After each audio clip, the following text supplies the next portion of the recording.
Sally Field truly hated him more than anyone.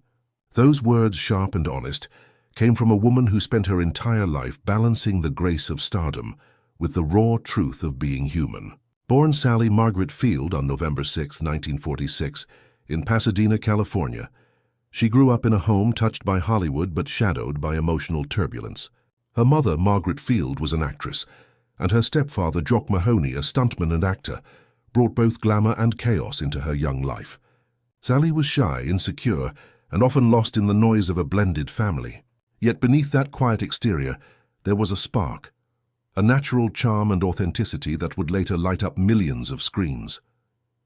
Her journey into show business began soon after high school, and it wasn't long before the world met her as the sunny, surf-loving teenager in Gidget. The show ran only one season, but Sally's energy was magnetic. She became a symbol of youthful innocence and enthusiasm. Then came The Flying Nun in 1967, the quirky sitcom that made her a household name. Dressed in a habit and soaring through the air, she made people laugh, but inside she felt trapped. Hollywood saw her as the cute girl, but she wanted to be something more, serious, emotional, and real. That internal struggle became the turning point of her life. Determined to break free from the stereotypes, Sally studied with acting legend Lee Strasberg at the Actors Studio, an experience that reshaped her entirely. She dug deep into emotion, learning to channel pain into art. This transformation culminated in her breakthrough performance in Sybil, 1976, where she played a young woman suffering from dissociative identity disorder. It was a role of immense complexity and vulnerability, and Sally poured every piece of herself into it. The result was astonishing. She won an Emmy and earned the respect she had long craved. Hollywood finally saw her as more than a perky TV face. Just a few years later, she solidified that new image with Norma Ray, 1979, a story of a Southern textile worker who fights for union rights. Her performance was raw, fiery, and unforgettable. When she accepted the Oscar for Best Actress, her emotional speech, "You like me, you really like me," wasn't vanity. It was relief, validation after years of being underestimated. The 1980s marked her era of unstoppable success. She starred in Places in the Heart, 1984, earning her second Academy Award, and became the emotional anchor of Steel Magnolias, 1989, where she portrayed strength and heartbreak with breathtaking honesty. Yet while her professional life soared, her personal world was full of both love and turmoil. In 1968, she married Stephen Craig and had two sons, Peter and Eli, but the marriage ended in 1975. Still, she remained a devoted mother, her children becoming her anchor in the unpredictable sea of fame. Her romance with Burt Reynolds soon followed, sparking one of Hollywood's most talked-about relationships. Their chemistry was electric, both on and off screen, in films like Smokey and the Bandit, 1977, and The End, 1978. But their passion often clashed with control and pride. Despite their affection, their relationship eventually burned out, leaving both with scars and nostalgia. Burt later called her the love of my life, while Sally, in her memoir In Pieces, revealed a more complicated truth: love shadowed by dominance and emotional strain. After Reynolds, Sally found new stability with film producer Alan Greisman, marrying him in 1984 and welcoming her third son, Sam, in 1987. Her family gave her strength, and her career remained unstoppable. From playing Tom Hanks's loving mother in Forrest Gump, 1994, to her acclaimed performances in Brothers and Sisters and Lincoln, 2012, she became the embodiment of emotional honesty.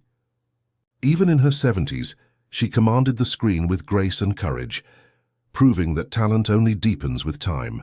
But among all her stories of triumph and growth, there is one chapter that stands out for its sheer intensity: her experience working with Tommy Lee Jones. The year was 1981. Sally Field, now an Oscar winner and one of the most respected actresses in Hollywood, had signed on to star in Backroads, a romantic drama alongside Tommy Lee Jones. On paper, it was a promising pairing, two talented, passionate actors with a gift for depth. But once filming began, the chemistry turned volatile. "I have worked with difficult men before," Sally later said, "but Tommy was something else entirely.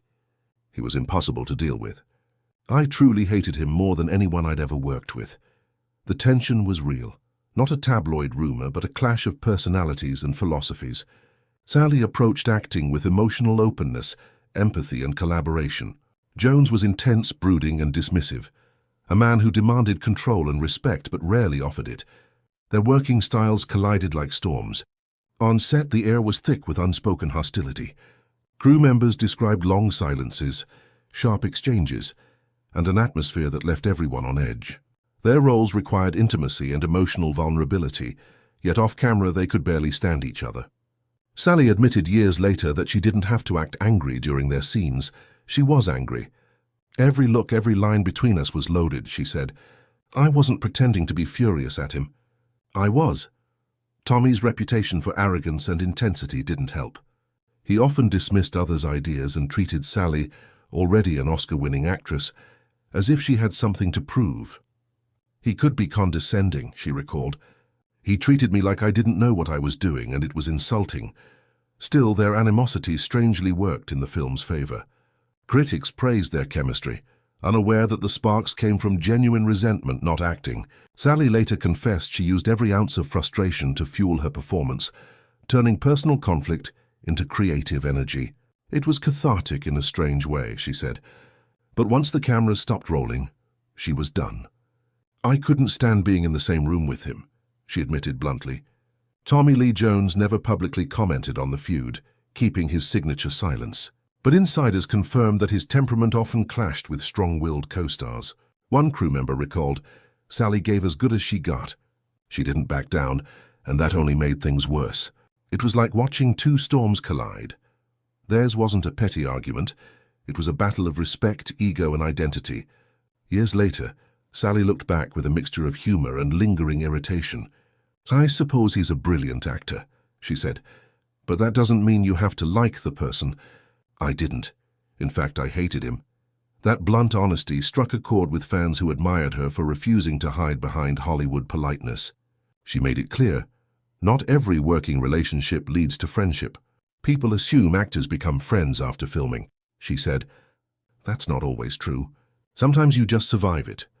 Backroads remains a small footnote in both of their long careers, remembered less for its story and more for the fierce energy between its leads. Sally Field and Tommy Lee Jones went on to have monumental success, she in Places in the Heart and Steel Magnolias, he in The Fugitive and No Country for Old Men. Yet their brief, explosive collaboration remains a reminder that even the brightest stars can clash when their light burns too hot. For Sally Field, it was another defining experience, not one of triumph or love, but of strength and truth.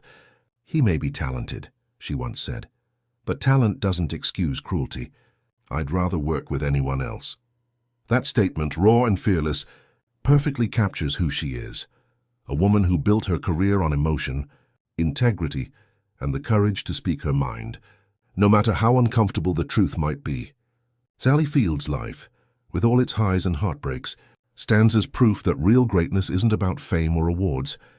It's about being brave enough to be honest, even when the world isn't ready to hear it.